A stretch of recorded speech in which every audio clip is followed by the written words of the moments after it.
과거에 필요했던 물건과 깔끔하게 인연을 끊지 않으면 가장 중요한 지금은 늘 무시되고 만다. 과거에 집착하면 새로운 일이 생기지 않는다. 인생의 실패와 후회는 따라다니게 마련이다. 과거의 일을 자꾸자꾸 곱씹으며 후회하거나 한탄하지 않도록 한다.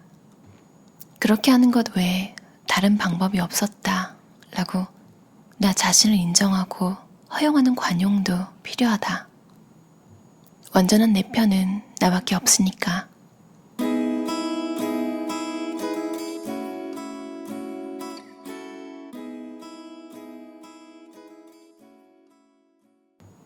물건을 버리는데 중요한 핵심은 지금 자신에게 필요한지 아닌지를 분별하는 것이다. 언젠가라는 미래를 위해 물건을 보관해 놓아도 거의 쓸모없는 것처럼 예전에 라는 과거에 집착하면 물건은 끝도 없이 늘어날 뿐이다. 학생 시절에 필요했던 교과서, 어렸을 때 읽고 감명받았던 책, 오래전에 자신을 근사하게 만들어준 옷, 한때 매료되었던 취미용품, 옛 애인에게 받은 추억의 선물 등 과거에 집착하면 새로운 일이 생기지 않는다.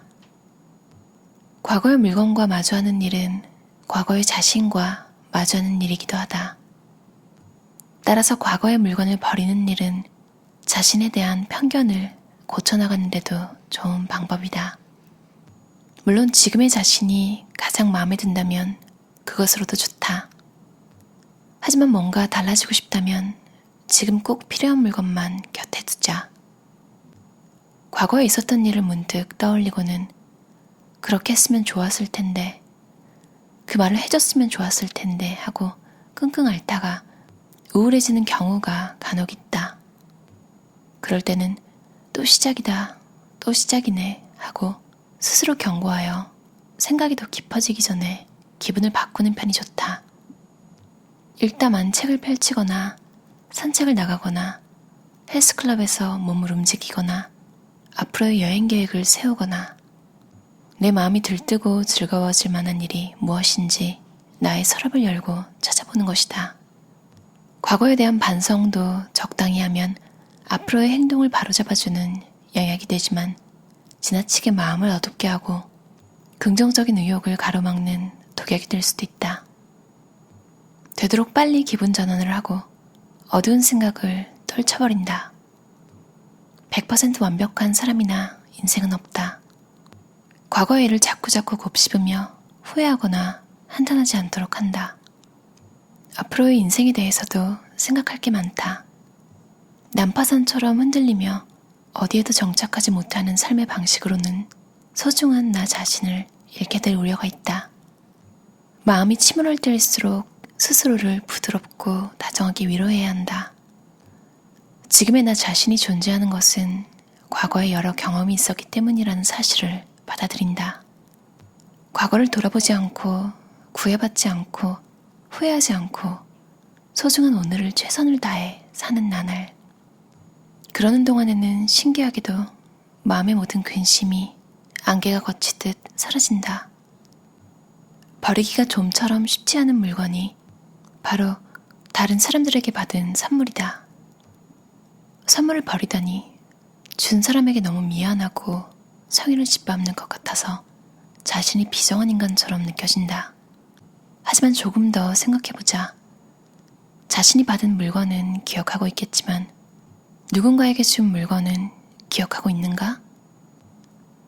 누군가에게 선물을 주고 나서 내가 준 선물 잘 쓰고 있어? 라고 물어본 적도 없다. 만일 상대방이 내가 준 물건을 거추장스럽게 생각하거나 필요 없는데 버리지도 못하고 곤란해한다면 누구라도 싫지 않을까? 빨리 버려졌으면 좋겠다는 생각만 들 것이다. 누군가에게 받은 필요 없는 물건을 바라보면서 한숨을 쉬는 지경이라면 단호히 버리는 편이 오히려 그 사람을 존중하는 것이다. 만에 하나 과거의 선물을 버렸다고 화내는 사람이 있다면 당신과의 현재를 소중하게 여기지 않는 그 사람과는 거리를 두어도 좋다.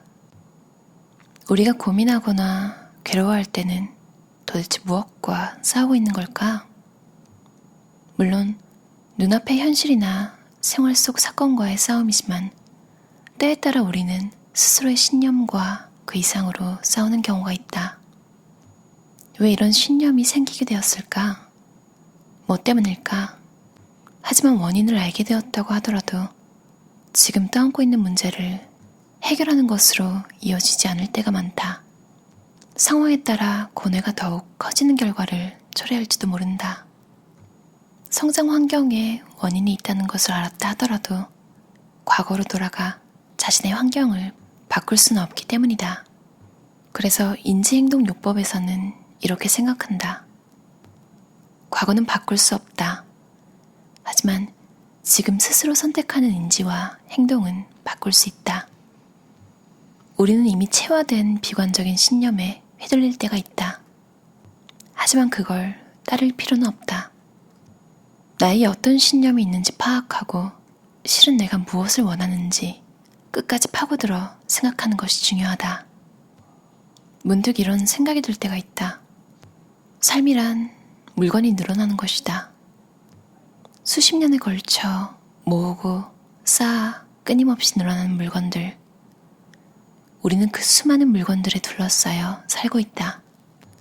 그 물건들은 과거의 추억을 떠올리게 하는 것일 수도 있고 현재의 생활을 충실하게 만들어주는 것일 수도 있으며 미래를 대비하여 보관하고 있는 것일 수도 있다.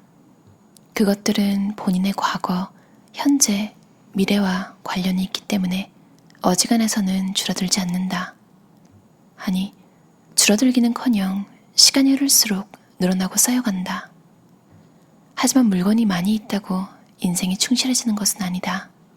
방은 지저분해지고 정리하기 힘들어지며 결과적으로 스트레스가 쌓여 마음마저 혼란스러워진다. 물건뿐 아니라 대인관계에서의 집착도 마찬가지다. 많은 친구들을 사귀면 본인의 시간이 줄어든다. 또 나보다 많은 사람을 먼저 살펴야 해. 다른 사람보다 내가 우선이야.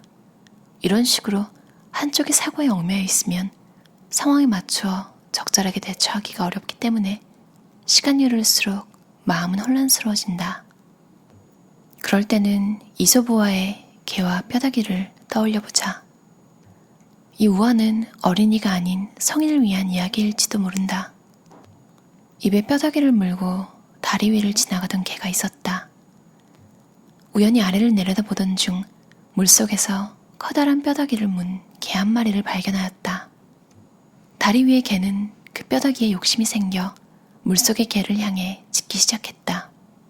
하지만 멍 하고 짖는 순간 입에 물고있던 뼈다귀가 물속으로 빠져버리고 말았다.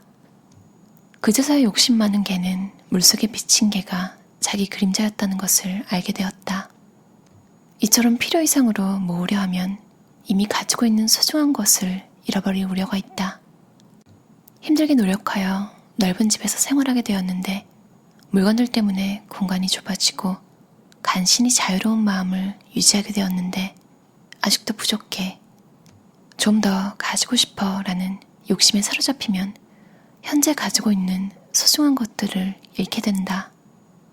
많은 물건과 돈, 친구, 값비싼 물건, 풍부한 지식을 갑옷 대신으로 생각하여 나약한 자신을 감추려 하는 사람이 나뿐만은 아닐 것이다. 그러나 갑옷을 걸치면 자유롭게 움직일 수 없다. 스트레스도 쌓인다. 마음에는 응어리가 생긴다. 따라서 무거운 갑옷은 하나하나 벗어버리는 쪽이 바람직하다.